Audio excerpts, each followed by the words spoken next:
Tonight's film is a remarkable record of the first motorized crossing of the African continent. The year is 1924. The Citroen Trans-African Expedition had two aims. First, to establish an overland route from French Algeria to Mozambique. Second, to put the motor car at the behest of science by carrying out a research program of geology, anthropology, and geography. The brains behind the machine for the expedition were those of Monsieur French Citroen, who had been approached by the President of France to design and build a vehicle capable of crossing the African continent and so linking the French possessions there. Georges Mariat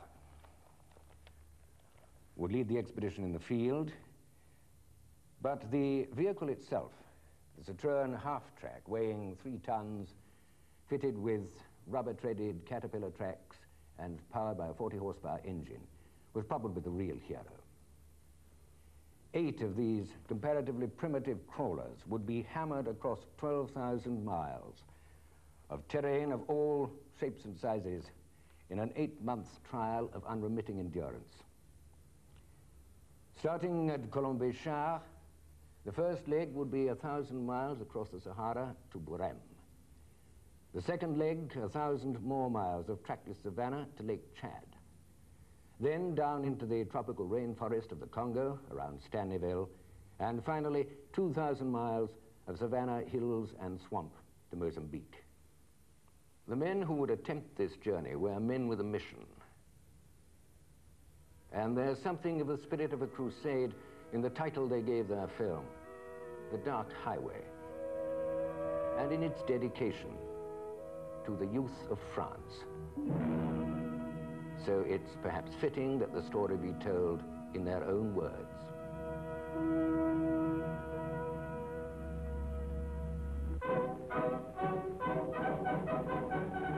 The flags of France flutter in the warm winds. The bugles salute.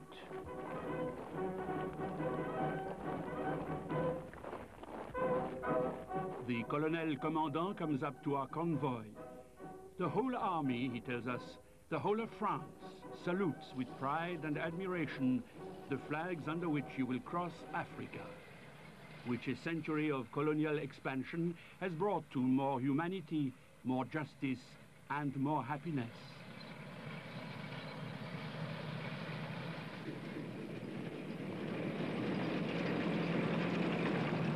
The desert proper starts beyond Colombey-Char, where the splintered rocks bear witness to the savage changes of temperature.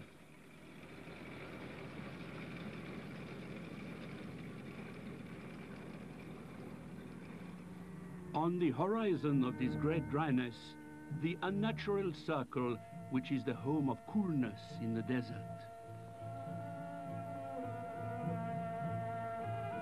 Beneath the palms, water murmurs. And Ahmed Ben Ahmed shows us it is the easiest thing in the world to pick dates. Here we pitched our camp, and our leader, Georges Mariat, assessed our progress so far. The following morning, we started at 4:20. Everyone had rested and was fresh. But ahead lay 900 kilometers of desert. We passed over a stretch of fine sand which appeared never to have been crossed before. Yet here we found 3 skeletons. How long ago had these victims of thirst died? One was stretched out, face upturned to the sky. A little further away, there were 2 others lying on their sides, their bony hands touching. Was this a last embrace of 2 close friends? We had bivouacked 3 times. Each day, the horizon looked just as far away as on the previous day. We seemed to be standing still on a rolling carpet. We got out of the habit of looking at our watches and calendars. Because distance was of no help to us, One way of measuring time was by the length of our beards and the accumulation of dirt on our faces.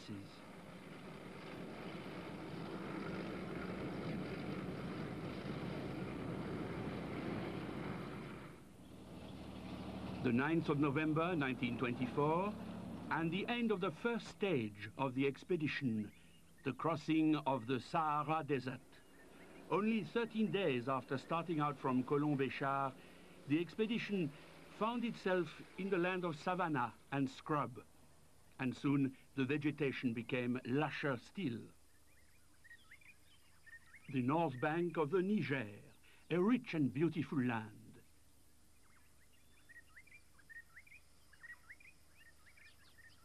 From here, the expedition set out on the next stage of the journey, 1,000 miles to Lake Chad. Our first stopping place was Niamey, where we witnessed a spectacle that amazed and delighted us.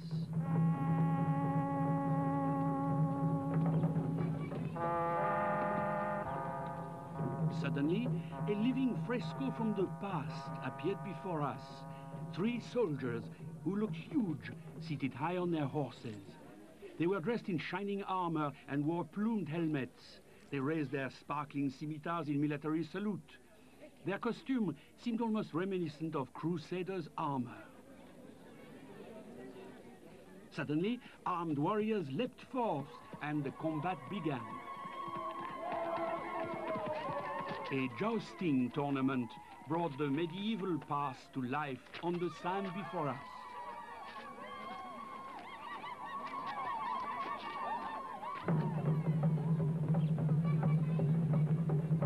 And now we hear the satanic cadence of the little drum, the tam-tam. A circle forms in the improvised arena, proclaiming the theme of the dance that the beautiful Nasongo and the incomparable Kadi are going to perform. It is the Kaoli Kuta, a reenactment of the ancient human sacrifices of the neighboring land of Dahomey.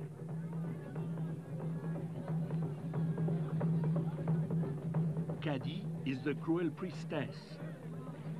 She sharpens 2 huge knives, shouting, "Derum, derum, derum, cut, cut, cut." Nasongo is the smiling victim, a black Venus perfectly formed. Venus with a beautiful smile, offering her body to the knives of the priestess, and her magnificent rump to the flattering caresses of the leaders who frenetically pursue her with faster step.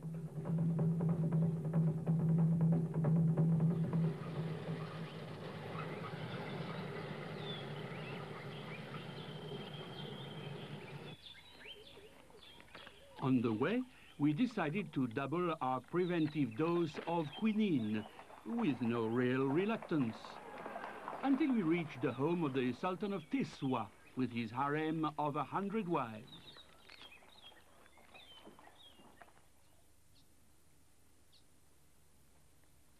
After passing through the ornate portico, we found ourselves in a corridor with white walls.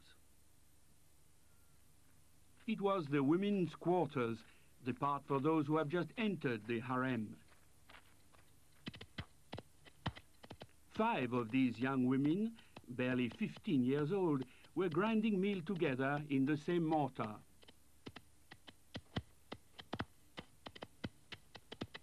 Nearby, we met the ancient favorite of the harem, called Agouari. She smiled and lifted her robe to give us a sad sight of a skinny form that had once been beautiful.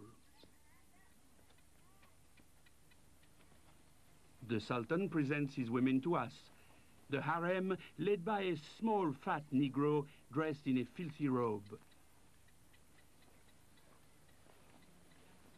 The women leaned towards us with a ritual movement, but alas, they were veiled.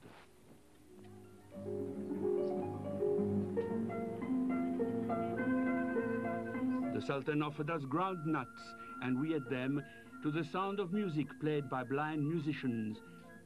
for no man of that race is allowed to see the Sultan eat.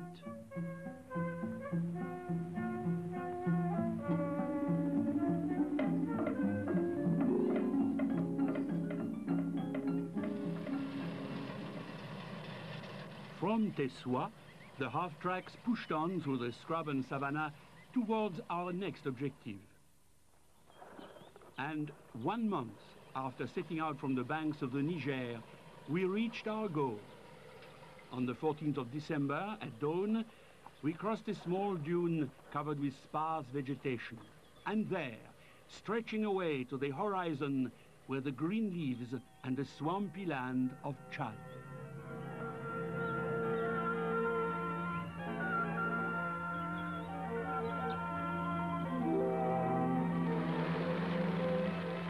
Chad, the crossroads of caravans for thousands of years and place of mystery.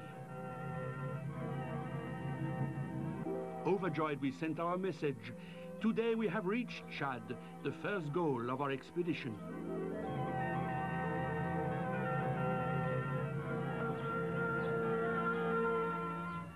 We went on to the little village of the fishermen with their graceful skin-covered boats.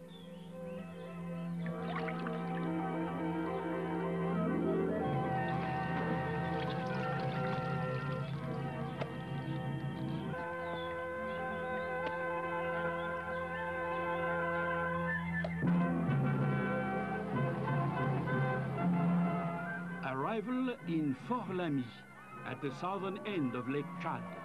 The day, the 24th of December, Christmas Eve, 1924. The entire European population turned out to welcome the expedition. Chad and Fort-Lamy marked the end of the second stage. About 1/3 of the route had been covered. And on January the 3rd, 1925, the expedition pressed on south towards Stanleyville. In the morning after leaving Fort-Lamy, we reached the country of the African savanna, which reminded us strongly of the woods of Europe. An odor of wet, damp leaves rose from the earth, and a smell of wild menthol and thyme. Our arrival at the village of Mogroum opened up a view of an almost unknown world. Here we were quickly surrounded by music, the sound of drumming, and the note of an instrument we had never heard before. It was a sort of xylophone made from strips of hardwood fixed to calabashes, which acted as sounding boxes. Mogroum is inhabited by the Sara Massa, a tribe who still retain the custom of ritual disfigurement, of which the plate-lipped women present the most curious example. The metal plate, which the women wear in their lower lip, is 6 or 7 centimeters in diameter. The plate, which is inserted vertically in the upper lip, is about the size of a 5-franc piece. This, together with the reed which pierces the nostril, gives them their own sort of special beauty. The style reaches its full glory further south. Here the plates are of wood. They look like the monstrous beaks of some pelican of the apocalypse. Obviously, eating and drinking is a difficult maneuver, especially since the plates rubbing against the gums make their teeth fall out early. Speech is reduced to a sort of grunting, where words are replaced by onomatopoeic sounds.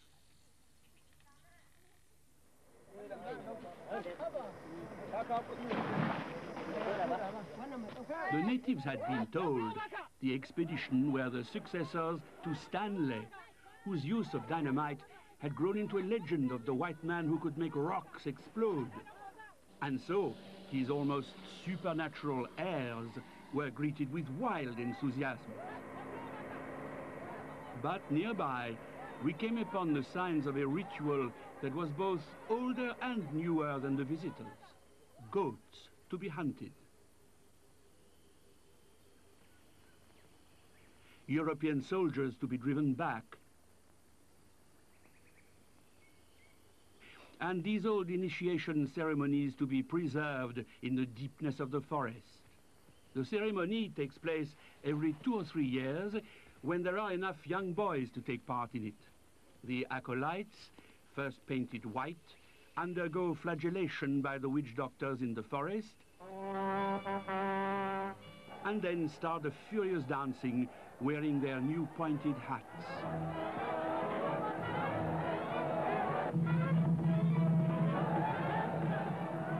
The Ganza dance is inseparable from the music, and a unique record which we made of the notes as well as the pictures.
Next, the expedition headed north for some big game hunting.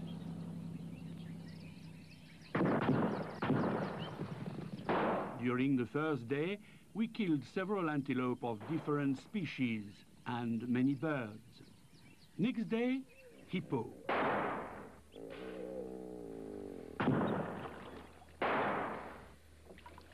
The black boys pulled vigorously on the ropes because they knew the meat would be theirs.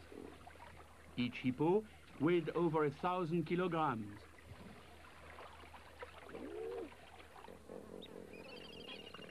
After hunting for 2 days, 30 large animals of all species had been killed.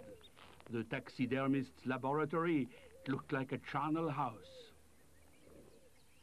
Oh, zoology, what crimes are committed in thy name?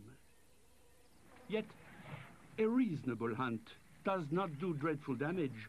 It is the greed of the ivory hunters who murder 25,000 elephants a year for their tusks and hunt by fair means or foul, even including bushfire. We were therefore given a demonstration of hunting by fire so that we could film it and, by doing so, help in the abolition of this barbarous custom.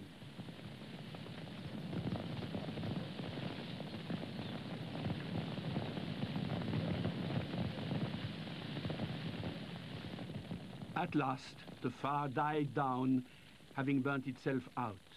The forest was now a total disaster. The trees were blackened. 2 poor antelope had been grilled alive. That is the result of hunting by fire. On the 12th of January, we crossed a wide river on a pontoon of dugouts.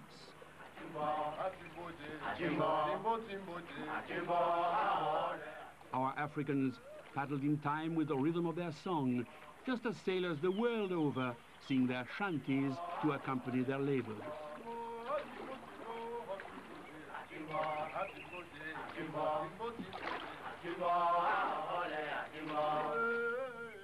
On the far bank, we climbed up into the equatorial forest. Geographically, ethnographically, morally, this marvelous territory is the heart of the African continent.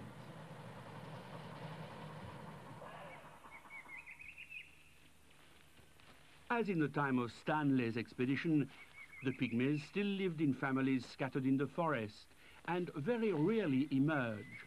And so, in order to study them, we had to go still deeper into the forest.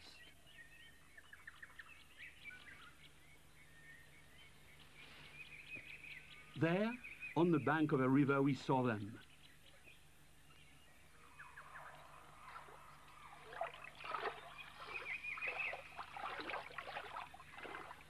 First, a little man descended from the trees, climbing down a long liana with astonishing speed. Then he remained suspended by an arm for a moment before descending.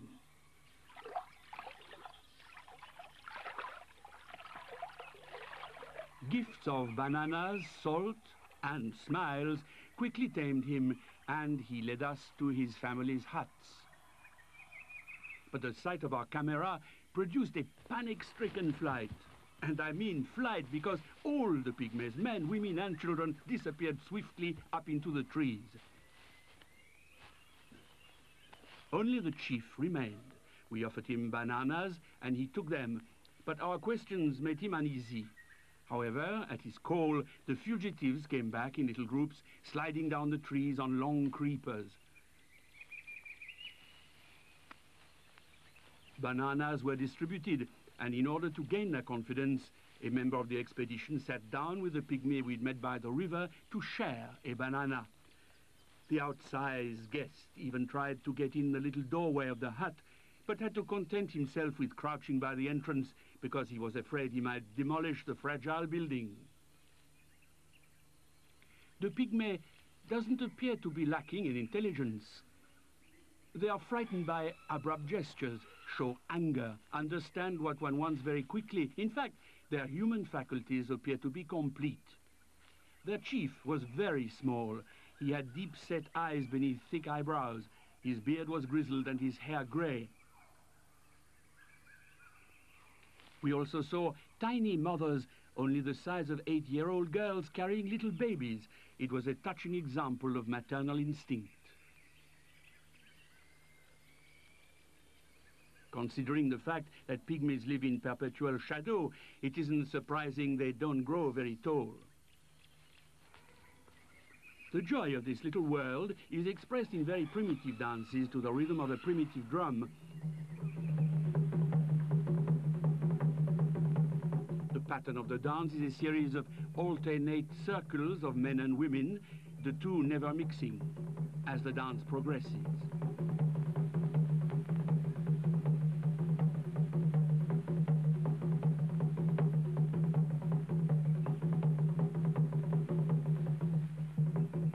The equatorial forest serves not only as a sanctuary for the smallest of humans, but also for the most powerful of beasts. The government of the Belgian Congo has established a training camp, which is both a sanctuary for the prince of pachyderms and a source of strength for clearing the forest.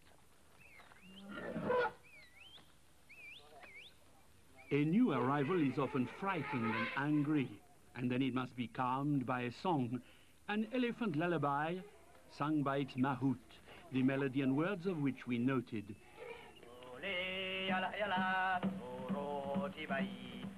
Be calm, little brother, time heals all.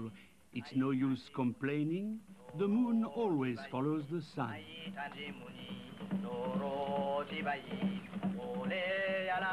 So eat your bananas and your fresh green leaves, for as long as time lasts, the moon will follow the sun.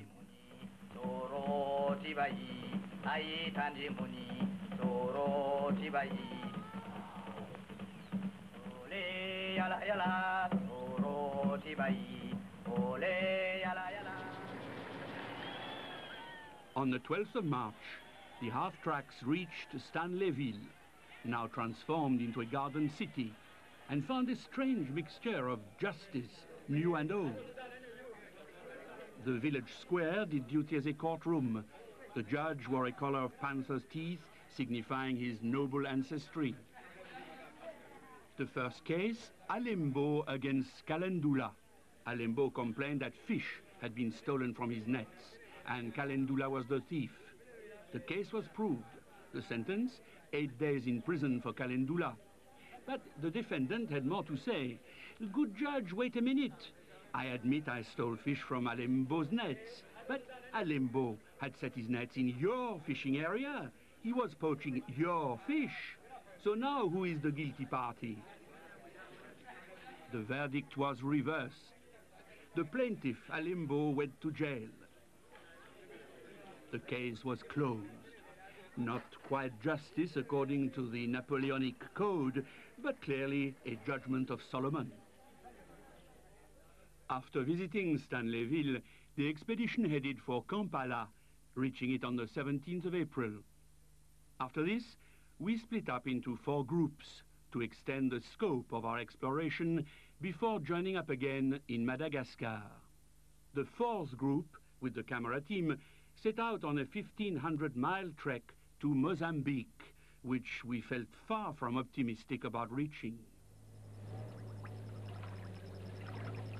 We are the first to attempt to cross this difficult region, and many have taken bets we will not succeed.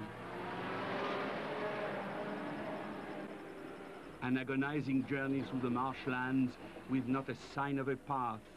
We swing between hope and despair.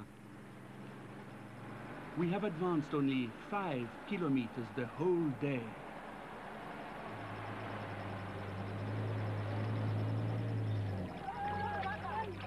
Still more rain, our progress slow. An army of blacks irons out our difficulties. We are told we have crossed the worst.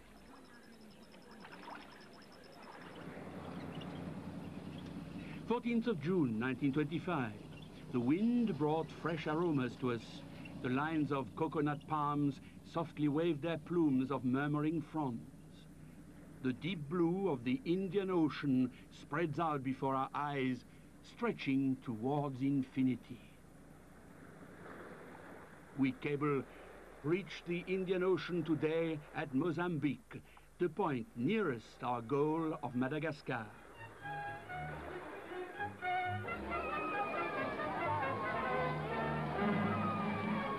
Madagascar. The sun shines on our success from a clear blue sky.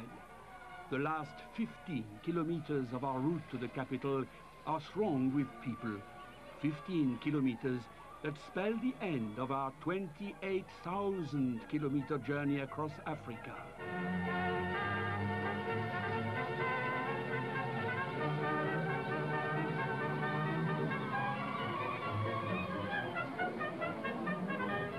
A large avenue opens before us, leading to a monument, the statue of Marshal Gallieni.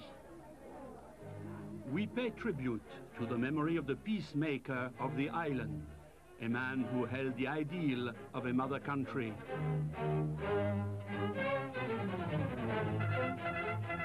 We send a last telegram to our mother country. Here we are once again, beneath the flag of France, which flew over our departure.